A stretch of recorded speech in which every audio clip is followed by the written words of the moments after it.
वचन की पहचान। वचन की पहचान मुख्यतः दो प्रकार से हो सकती है। संज्ञा अथवा सर्वनाम के रूप से, जैसे लड़की पढ़ती है, एक वचन, लड़कियां पढ़ती हैं। बहुवचन, वह खेल रही है, एक वचन, वे खेल रहे हैं। बहुवचन क्रिया से, जैसे बकरी घास चर रही है, एक वचन, बकरियां घास चर रही हैं। बहुवचन पेड़ सेब से लदा है, एक वचन, पेड़ सेब से लदे हैं। बहुवचन एक वचन से बहुवचन बनाना। बहुवचन बनाते समय कुछ अकारांत स्त्रीलिंग शब्दों में अ को ए में बदल दिया जाता है, जैसे एक वचन, बहुवचन, पुस्तक, पुस्तकें, आंख, आंखें, दवात, दवातें, चप्पल, चप्पलें, रात, रातें, चाल, चालें। स्त्रीलिंग शब्दों में अंतिम आ के बाद ए लगा दिया जाता है, जैसे कला, कलाएं, कथा, कथाएं, सभा, सभाएं, बाधा, बाधाएं, विद्या, विद्याएं, माता, माताएं। कुछ स्त्रीलिंग शब्दों में ई को ई में बदलकर तथा अंत में या लगाकर बहुवचन बनाया जाता है। एकारांत वाले शब्दों में सीधे या लगा दिया जाता है, जैसे नारी, नारियां, नदी, नदियां, गली, गलियां, लड़की, लड़कियां, रीति, रीतियां, कृति, कृतियां। कुछ स्त्रीलिंग शब्दों में ऊ और औ के बाद एन लगाकर बहुवचन बनाया जाता है, जैसे एक वचन, बहुवचन, बहु, बहुएं, धातु, धातुएं, वस्तु, वस्तुएं, गौ, गौएं, धेनु, धेनुएं, वधु, वधुएं।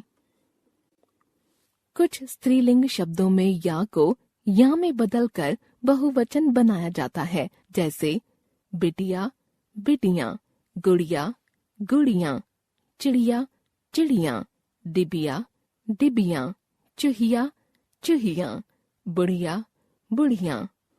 पुल्लिंग शब्दों में आ को ए में बदल दिया जाता है, जैसे बेटा, बेटे, बच्चा, बच्चे, पंखा, पंखे, कुत्ता, कुत्ते, लोटा, लोटे, केला, केले, मोटा, मोटे, छोटा, छोटे।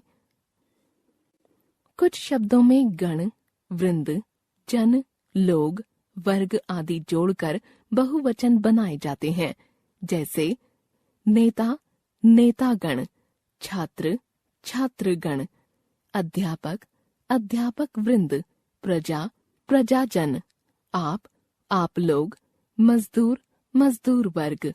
द्रव्यवाचक तथा भाववाचक संज्ञा का प्रयोग सदा एक वचन में किया जाता है।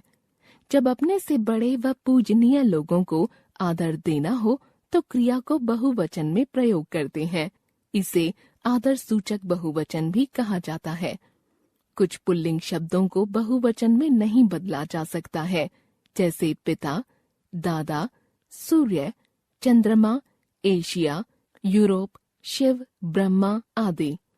कुछ शब्दों का प्रयोग एक वचन व बहुवचन में समान रूप से किया जाता है, जैसे पक्षी, बालक। सभ्य एवं शिष्ट लोग एक वचन में तू के स्थान पर तुम अथवा आप का प्रयोग करते हैं। कुछ शब्द सदैव बहुवचन के रूप में प्रयुक्त होते हैं, जैसे बाल, आंसू, प्राण आदि।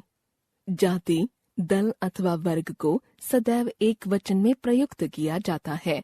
स्वयं को ऊंचा या बड़ा जताने के लिए कुछ लोग मैं एक वचन के स्थान पर हम बहुवचन का प्रयोग करते हैं।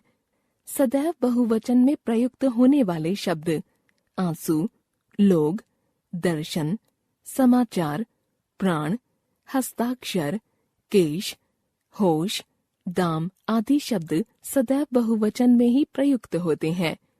सदैव एक वचन में प्रयुक्त होने वाले शब्द पानी, झूठ, सच, सहायता, आकाश, वर्षा, जनता, घी आदि शब्द सदैव एक वचन में ही प्रयुक्त होते हैं। कारक केस। किसी जंगल बरगद एक पेड़ था, उस अनेक बगुले रहते थे। उसी पेड़ कोटर एक सांप भी रहता था। वह बगुलों छोटे छोटे बच्चों खा जाता था। बेचारे बगुले अपने बच्चों बहुत दुखी रहते थे। उन्होंने एक केकड़े अपना दुख बताया। केकड़े सोचा, ये मेरे जन्म शत्रु हैं, इन्हें ऐसा उपाय बताऊंगा जिससे सांप साथ साथ इन बगुलों भी विनाश हो जाएगा। उसने कहा, वट वृक्ष थोड़ी दूर एक नेवले बिल है। आप नेवले बिल लेकर कोटर तक मछली टुकड़े डाल दें ताकि उस रास्ते जाकर नेवला सांप मार दे। क्या उपर्युक्त गद्यांश पढ़कर आपको सब कुछ स्पष्ट समझ में आ रहा है? नहीं ना? आइए इस गद्यांश को दोबारा पढ़ें। किसी जंगल में बरगद का एक पेड़ था। उस पर अनेक बगुले रहते थे। उसी पेड़ की कोटर में एक सांप भी रहता था। वह बगुलों के छोटे छोटे बच्चों को मारकर खा जाता था।